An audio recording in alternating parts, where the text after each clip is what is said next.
I just came back from a failed $5 job. Back to my shit office in the same shitty house like so many times before.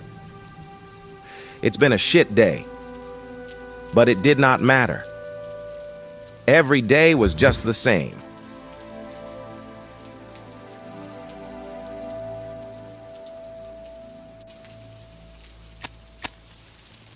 I was about to get drunk when she stood in the door.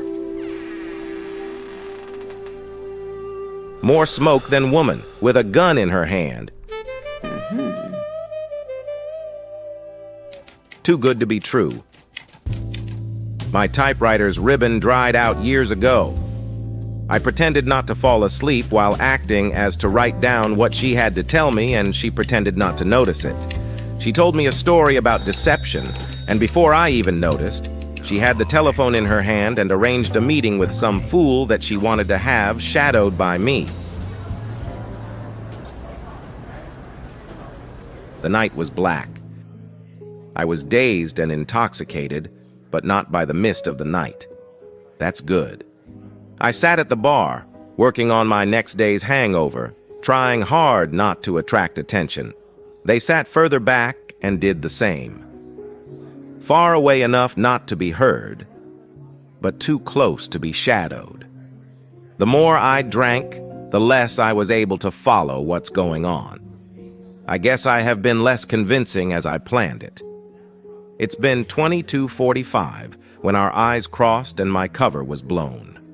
The fool stood up from his chair and, like in slow motion, walked over to me, a whiskey glass in one hand and a loaded gun in the other.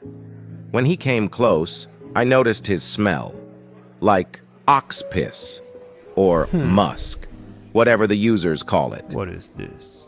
I don't know. I don't know about this. With the gun pointing at me, he was quite convincing without saying much.